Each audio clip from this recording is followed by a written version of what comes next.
के इस जोश भरे कार्यक्रम में हमारे बीच में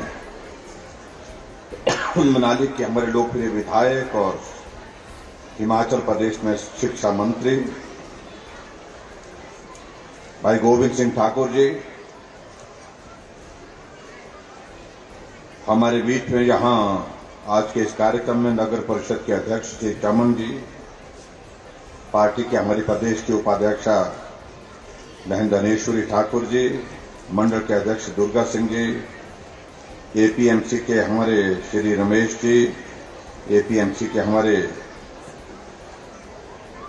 कुल्लू के अध्यक्ष अमर सिंह जी, ब्लॉक समिति के अध्यक्ष कुंदन जी, पार्टी के हमारे साथी श्री अखिलेश जी, जिला परिषद की सदस्य Amina Thakur ji, deputy commissioner Kullu, SP Kullu और यहां उपस्थित सभी विभागों के वरिष्ठ अधिकारीगण, भाइयों बहनों और पत्रकार मित्र,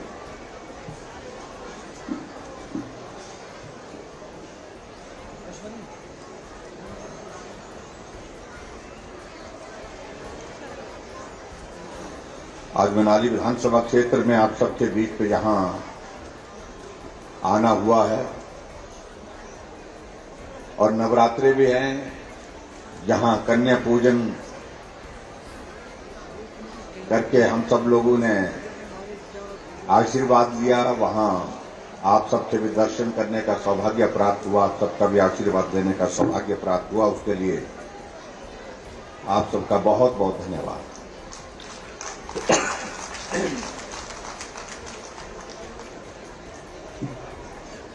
भाई गोविंद ठाकुर जी ने बहुत विस्तार से अपनी बातों का जिक्र किया है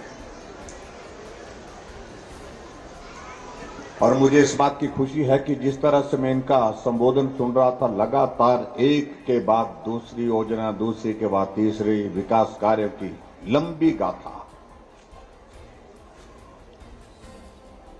समय की कमी है, शायद मुझे लगता कि अभी भी ऐसा लग रहा था इनकी बातों से कि भी अभी भी बहुत सारी चीजें ऐसी रह गई जिनका जिक्र इनसे नहीं हो पाया। इसका अर्थ यह है कि इस विधानसभा क्षेत्र में पिछले 5 वर्षों में, जब से भाजपा की सरकार प्रदेश में बनी है, उसके बाद लगातार विकास कार्य को बहुत तेज गति मिली है। उसके लिए मैं आप सबको बहुत बहुत बधाई देता हूं। जो विकास कार्य यहां पर इस विधानसभा क्षेत्र के अंतर्गत हुए हैं और यहां आज भी हम देख रहे थे 14 उद्घाटन, 7 शिलान्यास, कुल मिलाकर के 21 उद्घाटन और शिलान्यास यहां पर हुए और जिस पर 202 करोड़ रुपए खर्च किए जा रहे हैं। इस बात के लिए भी मैं आप सबको बहुत बहुत बधाई देता हूं।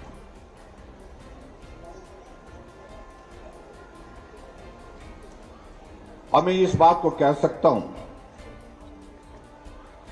कि स्वाभाविक रूप से जो विकास कार्य इन 5 वर्ष के कार्यकाल में इस विधानसभा क्षेत्र के अंतर्गत हुए हैं, उनकी आवश्यकता भी थी। उस आवश्यकता को हमने पूरा करने की कोशिश की है। और दूसरा, इस बात को भी मैं जिक्र करना चाह रहा हूं,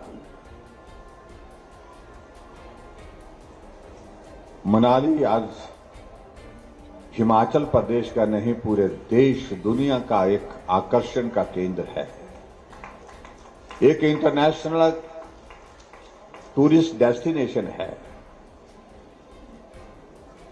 अगर विकास कार्य पूरे हिमाचल प्रदेश में हर जगह हो रहे हैं, हर विधानसभा क्षेत्र में हो रहे हैं, तो मनाली में कभी छोड़ी नहीं जा सकती थी। इस बात को लेकर के हमने, जो गोविंद ठाकुर जी ने कहा मनाली के लिए, हमने कभी मना नहीं किया और आज हम इन बातों को जमीन पर देख रहे हैं।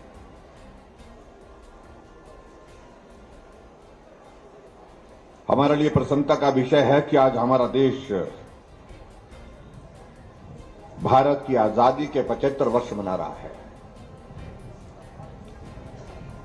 और 75 वर्ष की आजादी का एक लंबा सफर अमृत महोत्सव के रूप में मना रहा है। इसलिए आप लोगों ने देखा होगा पूरे देश भर में एक नया कार्यक्रम चल रहा है कि हर विभाग के कार्यक्रम हो रहे हैं। 75 वर्ष की इस यात्रा में भारत ने कहां से कहां तक यात्रा की, इन बातों का जिक्र हो रहा है। और हमारे लिए सौभाग्य की बात है कि जब 75 वर्ष का यह अमृत महोत्सव का कार्यक्रम पूरे देश भर में चल रहा है, हम उसको अपनी आंखों के सामने होते देख रहे हैं, अपने हाथों से उस काम को अंजाम दे रहे हैं, ये हमारे लिए प्रसन्नता का विषय है। और उसी तरह से हिमाचल प्रदेश की भी अगर हम बात कहें, ये सहयोग है हिमाचल प्रदेश का। जहां देश के 75 वर्ष आजादी के हुए हैं, वहां हिमाचल प्रदेश के भी गठन के 75 वर्ष पूर्ण हुए हैं। जब हम अपने साथियों के साथ बात कर रहे थे कि देश की आजादी के 75 वर्षों को तो अमृत महोत्सव के रूप में मनाया जा रहा है, लेकिन हम चुनाव के बहुत करीब हैं। और चुनाव के करीब होने की वजह से हमको क्या करना चाहिए, बहुत सारे सुझाव आए अधिकारियों से, अपने साथियों से। ये करना चाहिए, ऐसा करना चाहिए, वैसा करना चाहिए। लेकिन जब हमने देखा कि हमारे पास वक्त बहुत ज्यादा नहीं है, हमको चुनाव का भी काम करना है, इसलिए हमने कहा सिर्फ एक कार्यक्रम हम करेंगे। और वो एक कार्यक्रम क्या करने का तय किया हमने, वो कार्यक्रम तय करने का हमने इसलिए किया कि हिमाचल प्रदेश में, इस हिमाचल प्रदेश की प्रगति में हमारे हिमाचल वासियों का बहुत बड़ा योगदान रहा है। इसलिए सार्वजनिक मंच से उस योगदान के लिए उनका आभार व्यक्त करना चाहिए। इसलिए पूरे प्रदेश भर में हमको 75 कार्यक्रम अभिनंदन और आभार के करने चाहिए। और उसके अंतर्गत आज मैं मनाली में यहां पर आप सबके बीच में हूं, और मैं आज के इस कार्यक्रम में हिमाचल की इस यात्रा में मनाली वालों का भी बहुत बड़ा योगदान रहा, उसके लिए आप सबका भी बहुत बहुत धन्यवाद करता हूं। आप सबको बहुत बहुत बधाई देता हूं। और आने वाले समय में इस हिमाचल की यात्रा को आगे हम सतत बनाए रखें, तेज गति से आगे इसको बढ़ाते रहे, उसके लिए आप सबके सहयोग की अपेक्षा करता हूं।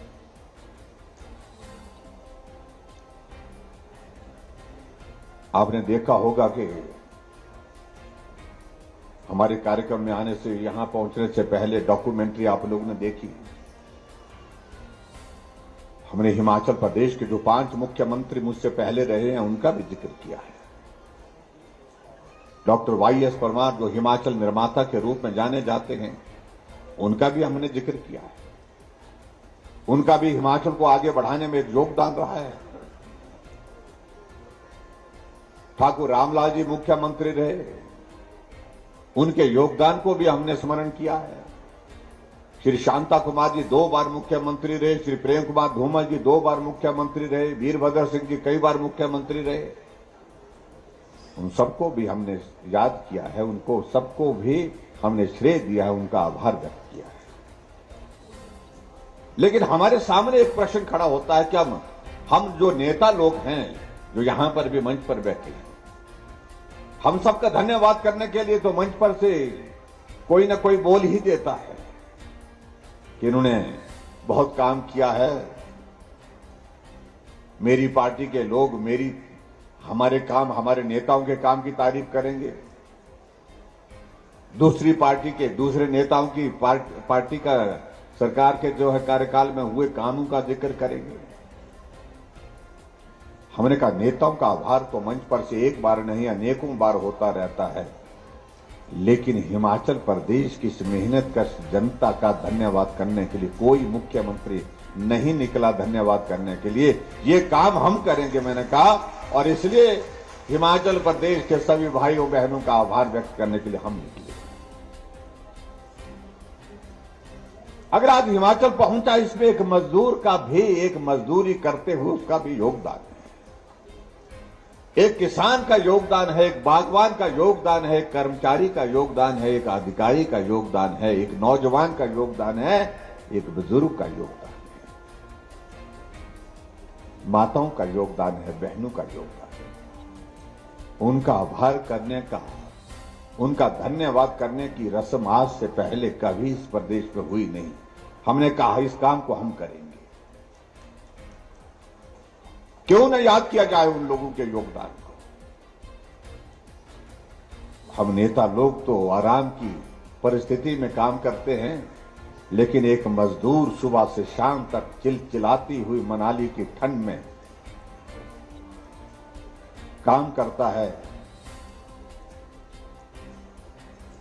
और ऊना जैसे, हमीरपुर जैसे जिले में, कांगड़ा जैसे जिले में 40 डिग्री 45 डिग्री टेम्परेचर में मेहनत करता है, परिश्रम करता है, मजदूरी करता है, उसका भी धन्यवाद करना चाहिए।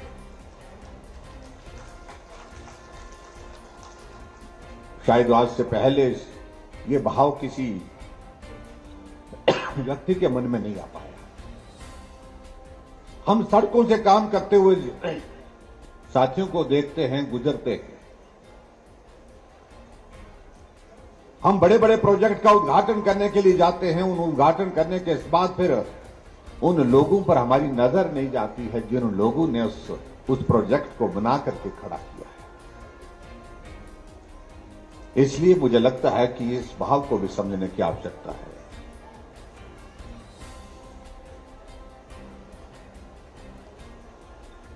हमारे 5 वर्ष के कार्यकाल में हिमाचल प्रदेश में हमने कोशिश की है कि हिमाचल बेहतर ढंग से आगे बढ़ सके, और इस बात को मैं कह भी सकता हूं कि कहने के लिए हमारे 5 वर्ष हैं, लेकिन सामान्य परिस्थिति में हमको काम करने का मौका, जो अवसर जो मिला, मात्र 3 वर्ष मिला है। यह लगता परिस्थितियों का ये कार्यकाल रहा है, इस बात को भी जो हमको समझना होगा।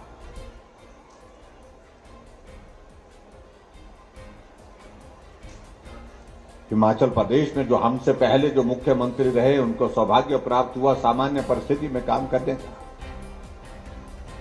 और हमें वो अवसर प्राप्त नहीं हो पाया, और इसलिए इस बात की कमी महसूस करते हैं। लेकिन मुझे इस बात को लेकर के भी आप सबके बीच में कहते हुए गर्व होता है कि जो चीजें हमसे पहले जो मुख्यमंत्री जो है, उनको जो सबक नहीं सीखना उसको मिला, वो हमको मिला सीखना। क्योंकि कोविड ने एक नहीं अनेक सबक सिखाए हमको, एक नहीं अनेक तरह की एक परेशानियों में से गुजर करके आगे कैसे बढ़ना है, ये सीख दी है। मैं देश के यशस्वी प्रधानमंत्री नरेंद्र मोदी जी का हृदय से आभार व्यक्त करता हूं, जिन्होंने संकट में हमको हौसला दिया। आप मजबूती के साथ बने रहिए, खड़े रहिए, हम इस संकट से बाहर निकलेंगे। और आज हम यहां मनाली के इस कार्यक्रम में हजारों की संख्या में यहां पर उपस्थित है, और यहां उपस्थित होकर के इस कार्यक्रम का आनंद ले रहे हैं। आप कल्पना करो, जब कोविड का दौर था, उस वक्त हम कभी कल्पना नहीं कर पा रहे थे कि हम ऐसे भीड़ में फिर से इकट्ठा हो पाएंगे। अगर आज हम इस प्रकार से हम हजारों की संख्या में यहां पर एकत्रित हुए हैं, तो ये श्रेय आप सबको भी जाता है, क्योंकि आपने कोविड की पहली डोज, कोविड की दूसरी डोज सारी की सारी पूर्ण की देश के प्रधानमंत्री नरेंद्र भाई मोदी जी के मार्गदर्शन का आपने पालन किया।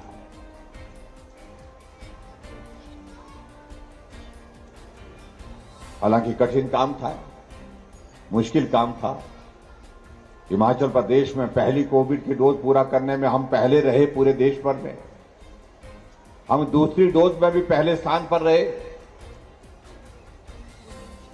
और स्वाभाविक रूप से इस बात को लेकर के जब हमारी चीफ मिनिस्टर काउंसिल की बैठक होती है, बीच में बैठक हुई जिसमें हम 18 मुख्यमंत्री बैठते हैं, जो बीजेपी और एनडीए शासित राज्यों के मुख्यमंत्री हम बैठते हैं, उसमें बीजेपी प्रदेशों के मुख्यमंत्री, और जहां अनुभव शेयरिंग हुई, हमारी एक्सपीरियंस की शेयरिंग हुई कोविड के उस दौर की, तो सभी मुख्यमंत्री ने हिमाचल प्रदेश को बधाई दी। भौगोलिक दृष्टि से कठिन प्रदेश, लेकिन कोविड की डोज पूरा करने की, वैक्सीन की डोज पूरा करने वाला पहला स्थान आपने कैसे हासिल किया, इसकी उनने डिटेल हमसे जानकारी हासिल की।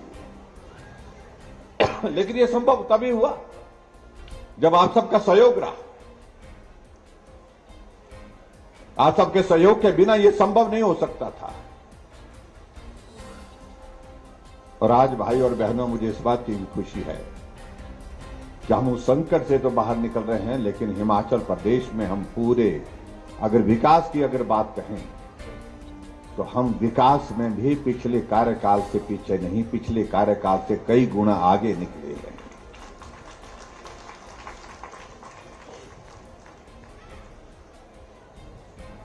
अगर हम सिर्फ सड़कों का अगर हम जिक्र करें तो मैं आपके सबके ध्यान में इस बात को लाना चाहता हूं, जहां आज से पहले जो सरकारें रही वो 3,500 किलोमीटर को मुश्किल से छू पाई थी हिमाचल में सड़कों के निर्माण को 5 वर्षों में।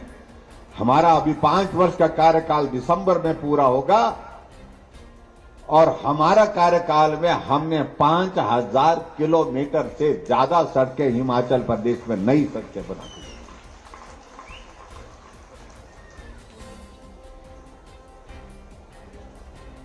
लेकिन इसमें हम इस बात को भी हम ना भूलें कि सड़कों को बनाने की अगर हम बात करें, जब हिमाचल का गठन हुआ था 75 वर्ष पहले, तो सड़कों की लंबाई 228 किलोमीटर थी। आज वो सड़कों की लंबाई 39,500 किलोमीटर से आगे बढ़कर के 40,000 किलोमीटर के करीब पहुंच गई। जब हम 40,000 किलोमीटर सड़कों का जिक्र करते हैं तो हम भूल नहीं सकते हैं उस शख्सियत को, उस नेतृत्व को जो हिमाचल को अपना घर कहते थे, अटल बिहारी वाजपेयी जी, जिन्होंने प्रधानमंत्री ग्राम सड़क योजना की शुरुआत की। और उस बात को लेकर के उनके मन में एक भाव था कि शहरों में सड़कें बन गई, पक्की हो गई, बड़ी बड़ी गाड़ियां उस पर चल पड़ी, लेकिन मेरे गांव के लोगों की पीठ का बोझ अभी तक नहीं उतरा।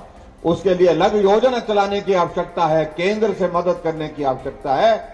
और इसलिए उन्हें, जब वो प्रधानमंत्री थे तो उन्होंने प्रधानमंत्री ग्राम सड़क योजना की शुरुआत की। 7,000 करोड़ रुपए की लागत से पूरे देश के लिए उस योजना को शुरू किया।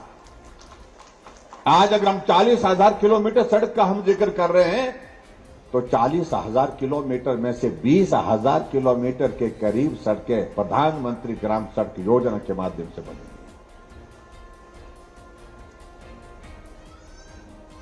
और हमारे लिए सौभाग्य की बात है कि जहां देश के पूर्व में प्रधानमंत्री रहे अटल बिहारी वाजपेयी, उनका एक बहुत बड़ा स्नेह हिमाचल के साथ रहा, लगाव रहा। मनाली के साथ प्रधानमंत्री रहते हुए भी कोई प्रधानमंत्री मनाली के प्रीनी के गांव में कोई रहा तो अटल बिहारी वाजपेयी जी रहे। एक दिन का नहीं, एक एक हफ्ते के लिए भी रहे।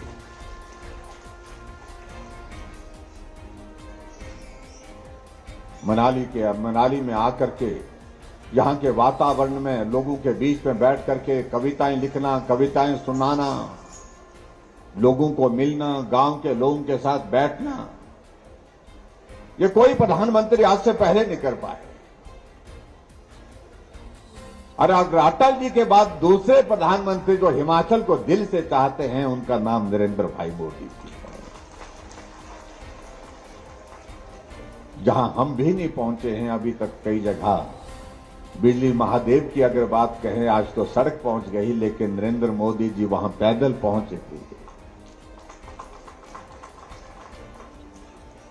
आज भी वो याद करते हैं। अभी मंडी के कार्यक्रम में उन्हें आना था 24 तारीख को, लेकिन मौसम खराब होने की वजह से नहीं आ पाए। मन बहुत खराब था। उन्होंने कहा, मेरी इच्छा थी, जब भी हिमाचल प्रदेश जाने की बात आती तो मन बहुत इच्छा करता है, मन बहुत ज्यादा मन करता है कि मैं आऊं, लोगों को मिलूं, लेकिन मौसम खराब होने की वजह से नहीं आ पाए। लेकिन मुझे इस बात की खुशी है कि कार्यक्रम खत्म होने के बाद शाम को हमारी बात होती है और प्रधानमंत्री जी ने कहा कि मैं 5 तारीख को फिर आ रहा हूं, बिलासपुर में ऑल इंडिया मेडिकल इंस्टीट्यूट का उद्घाटन करूंगा और उसके पश्चात कुल्लू में दशहरे को देखने के लिए भी आऊंगा, थोड़ा वक्त निकालूंगा, जरूर आ सकते। आप कल्पना कर सकते हैं कि किस प्रकार से हिमाचल के लोगों के साथ उनका जुड़ाव, किस तरह से उनका हिमाचल की संस्कृति के प्रति सम्मान।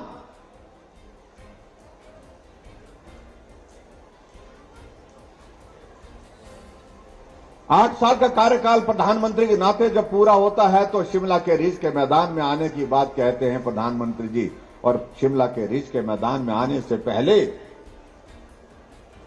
शिमला के माल रोड पर एक कोने से दूसरे कोने तक पैदल निकल पड़ते हैं। ये माल रोड में बरसों तक घूमा हूं, साथियों को मिलता था, बातें होती थी, राजनीति चर्चा होती थी, और उसके बाद रिज के मैदान से पूरे देश को उन्होंने संबोधित किया है।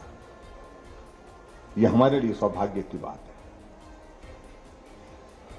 और कुल्लू के दशहरे में अगर बात कह रहा हूं मैं, यह मुझे लगता है कि आज तक के इतिहास में पहली बार हो रहा है कि देश के प्रधानमंत्री कुल्लू के दशहरे की उस रथ यात्रा को देखने के लिए यहां पर आ रहे हैं। रथ की जो हमारी शोभा यात्रा होती है उसको देखने के लिए आ रहे हैं। हमारे लिए गर्व के क्षण है ये। अभी प्रधानमंत्री जी मंडी आ रहे थे, उस रैली में 1 लाख से ज्यादा युवा पूरे हिमाचल प्रदेश से निकल करके मंडी के पड्डल के मैदान में पहुंचे, क्योंकि देश के प्रधानमंत्री वहां पर संबोधित करने के लिए आ रहे हैं। अलग तरह का कार्यक्रम था।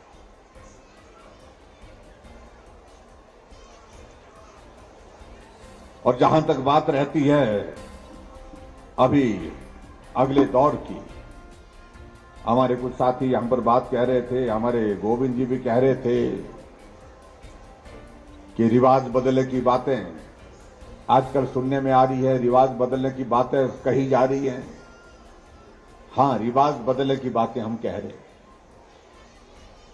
आजकल हमारे कांग्रेस के मित्र बहुत परेशान हैं कुछ बातों से, और परेशानी उनकी वाजिब भी है, जायज भी है। एक तो हमारे तंबू से बहुत परेशानी है, बोलते बड़े बड़े तंबू लगा रहे हैं भाजपा वाले, बोलते भाजपा वाले। मैं कहा भाजपा वाले ने, भारतीय जनता पार्टी की सरकार के माध्यम से तंबू लग रहा है। मैंने उनको कहा कि भाई तंबू की अगर बात कहते हो तो भाई ये हमारा तंबू तो दिल्ली में भी गड़ा हुआ है, हमारा तंबू तो हिमाचल में भी गड़ा हुआ है और गड़ा ही रहेगा, आने वाले लंबे समय तक रहेगा। तुम्हारा तो पूरे देश में उखड़ गया है, उसका हम क्या कर सकते हैं।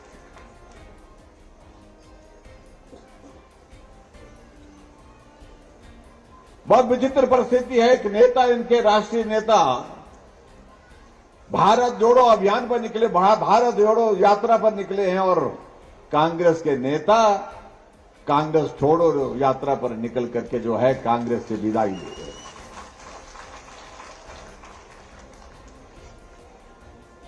11 में से 8 विधायक कांग्रेस पार्टी की गोवा में छोड़ करके भारतीय जनता पार्टी में शामिल हो गए।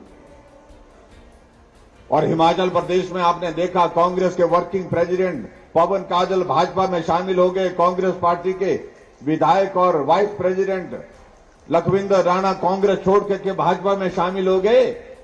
और अभी 4 दिन पहले कांग्रेस के वर्किंग प्रेसिडेंट हर्ष महाजन भी कांग्रेस पार्टी छोड़ के भाजपा में शामिल हो गए।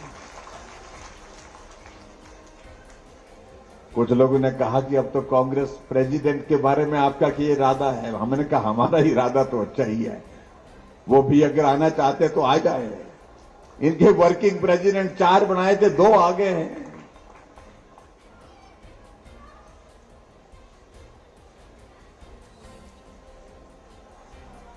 आप कल्पना करो उस नेतृत्व से देश की।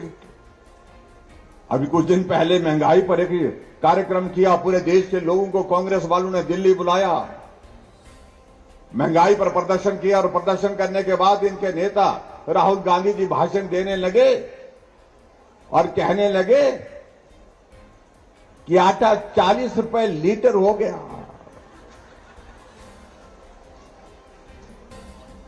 मैंने कहा धन्य हो भाई कांग्रेस वालों, आपके नेता को यह भी मालूम नहीं है कि आटा किलो के हिसाब से मिलता है कि लीटर के हिसाब से मिलता है। इससे बड़ा मजाक और कोई हो नहीं सकता है।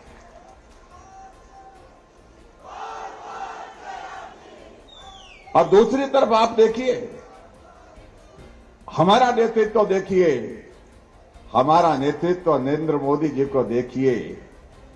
जहां भी दुनिया के मंच पर जाते हैं, अंतर्राष्ट्रीय मंच पर जाते हैं, जो देश अपने आप को बहुत आगे मानते हैं, बहुत संपन्न मानते हैं, जो भारत की तरफ देखते तक नहीं थे, आज उनके पांव अपने आप स्वतः चल पड़ते हैं उस दिशा में जहां नरेंद्र मोदी जी खड़े होते हैं और हाथ आगे बढ़ करके उनको मिलाने के लिए बढ़ता है।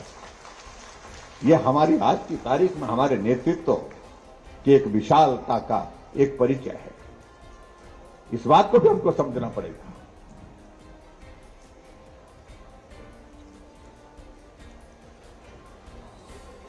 लेकिन हमारे सामने एक बात आती है कि आने वाले समय में हमको क्या करना है। हमको इस नेतृत्व को मजबूत करना है। उसके लिए भाई और बहनों, मैं आप सबसे चाहता हूं कि हर हालत में हमें हिमाचल प्रदेश में जो 5-5 साल वाला ये जो रिवाज है, इसको बदलना ही पड़ेगा।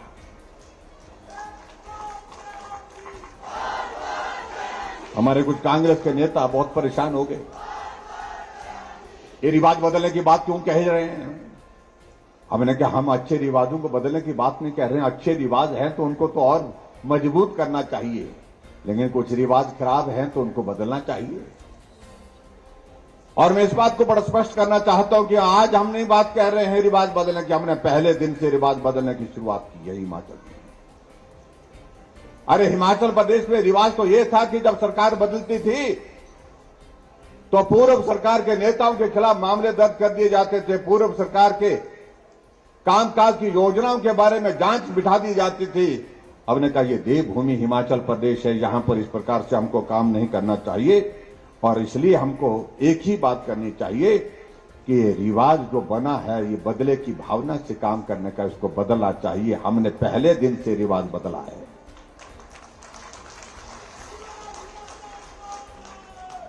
और आज अगर हम रिवाज बदलने की बात कह रहे हैं तो परेशानी उनको ज्यादा हो रही है। बोलते हमने बदल देंगे, हमने बदलने नहीं देंगे। हमने क्यों? तुमने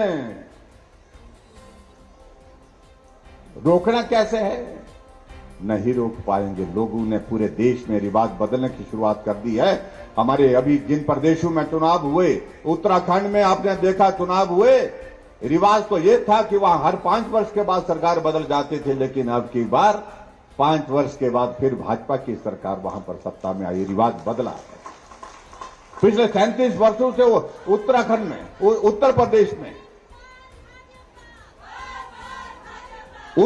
में 37 वर्षों से हर 5 वर्ष के बाद सरकार बदल जाती थी, लेकिन अब की बार योगी जी थे, योगी जी फिर सत्ता में आ गए। रिवाज बदला। गोवा में फिर भाजपा की सरकार, मणिपुर में फिर भाजपा की सरकार, और हरियाणा में भाजपा की सरकार 14 से 19 तक चली और 19 के बाद फिर भाजपा की सरकार चल रही है। गुजरात में पिछले 30 वर्षों से भाजपा की सरकार चल रही है। रिवाज पूरे देश में बदल गया तो हिमाचल क्यों पीछे रहेगा? तो इसलिए भाई और बहनों, आप सब मेरा यही निवेदन है। कई लोग कई बातें कहते हैं कि बड़े बड़े लोग नहीं कर पाए, जयराम तो किस खेत की मूली है। मुझे कोई परेशानी, मुझे मूली बोलो चाहे गाजर बोलो, जो मर्जी बोलो, लेकिन मैं इतना कहना चाहता हूं कि सारे काम बड़े लोगों से नहीं हो पाते हैं, कुछ काम छोटे लोगों से भी होते हैं। और कुछ लोग अपने आप को इतना बड़ा मान करके बैठे हैं कि सारी सत्ता, सारी चीजें उनके लिए बनी हैं।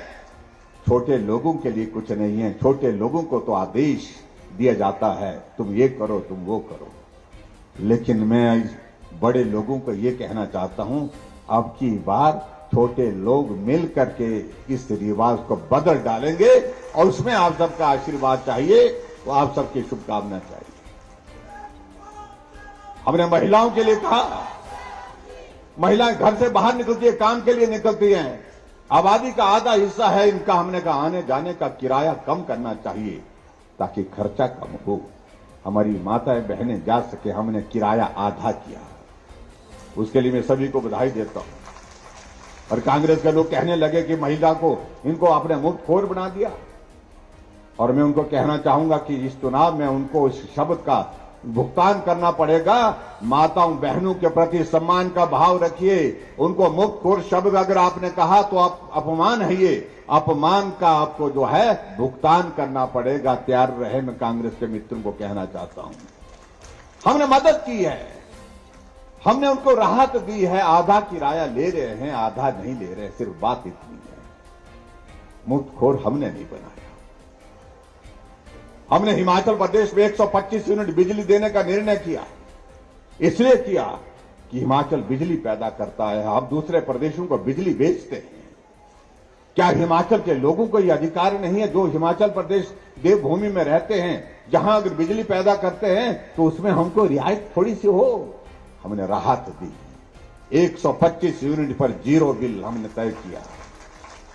लेकिन जब हमने ये सब किया, अब कह रहे हैं, गारंटी दे रहे हैं कांग्रेस के नेता कि हम सत्ता में आएंगे तो हम महिलाओं को पैसे देंगे। कितने पैसे देंगे? 1500 रुपए हर महीने के देंगे, और बिजली हम 125 यूनिट नहीं, हम 300 यूनिट देंगे। क्या करने जा रहे हो तुम? क्या संदेश दे? पहली बात तो ये है, तुम आएंगे कैसे?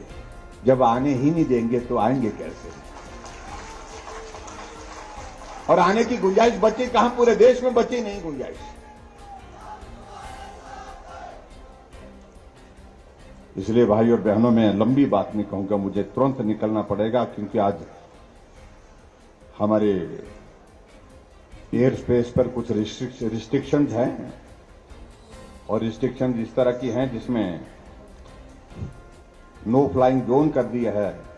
तो इसलिए मुझे कांगड़ा पहुंचना है, तो इसलिए मैं आप सबके बीच में बहुत लंबी बात नहीं कहना चाहता। भाई गोविंद जी ने आपके इस क्षेत्र के विकास के विषय अपने सामने यहां पर रखे हैं। मेयर गोविंद जी बैठ लेंगे, ये जो छोटे छोटे इंस्टीट्यूशंस हैं जिनका जिक्र इन्होंने किया है, उनको हम बैठ करके रास्ता निकालेंगे। मैं 3 चीजों का जिक्र इसमें कर रहा हूं।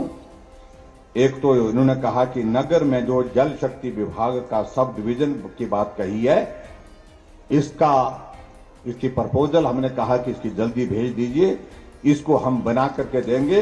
ये मैं आपके बीच में कहना चाहता हूं। एक और इन्होंने कहा है कि मनाली विधानसभा क्षेत्र के कराड़सू में जो है नया पटवार सर्कल चाहिए, तो नया पटवार सर्कल भी आपको बना करके दे देंगे। इस बात के लिए भी मैं आप सबके बीच में अपनी बात कहता हूं। और आज आपका हॉस्पिटल के भवन का हमने शिलान्यास किया है, और लगभग 60 करोड़ की लागत से वो भवन बन करके तैयार होगा, और मनाली में स्वास्थ्य की सुविधाएं यहां पर बेहतरीन होंगी आप सबके बीच में। और इसके अलावा जो स्कूलों का जिक्र किया है, वो मैं गोविंद जी पर छोड़ देता हूं। जितने भी ये स्कूल आपने कहे हैं, आपके पास महकमा है, इन सारे स्कूल के जो है इनकी आप कैबिनेट में फाइल ले आए, और कैबिनेट में इनको स्वीकृत कर दिया जाएगा। ये मैं आपके बीच में कहना चाहता हूं। और एक और चीज जो लास्ट में इन्होंने कही है, वो ये कही है कि एक ऑडिटोरियम की बात कही है। ऑडिटोरियम के निर्माण के लिए इसी कॉलेज के अंदर कहा कि जो एक ऑडिटोरियम यहां चाहिए, सभागार चाहिए, और इस सभागार के लिए जो प्रॉपर जो प्रोसीजर है, जो फॉर्मेलिटीज है, वो पूरी करें। इसका एस्टिमेशन और सारी लैंड की जो रिक्वायरमेंट है उसको पूरा करें, और जैसे ये होती है तो उसको निश्चित रूप से करेंगे। एक ऑडिटोरियम यहां आपके इस कॉलेज में बना करके देंगे। ये मैं आपके बीच में कहना चाहता हूं।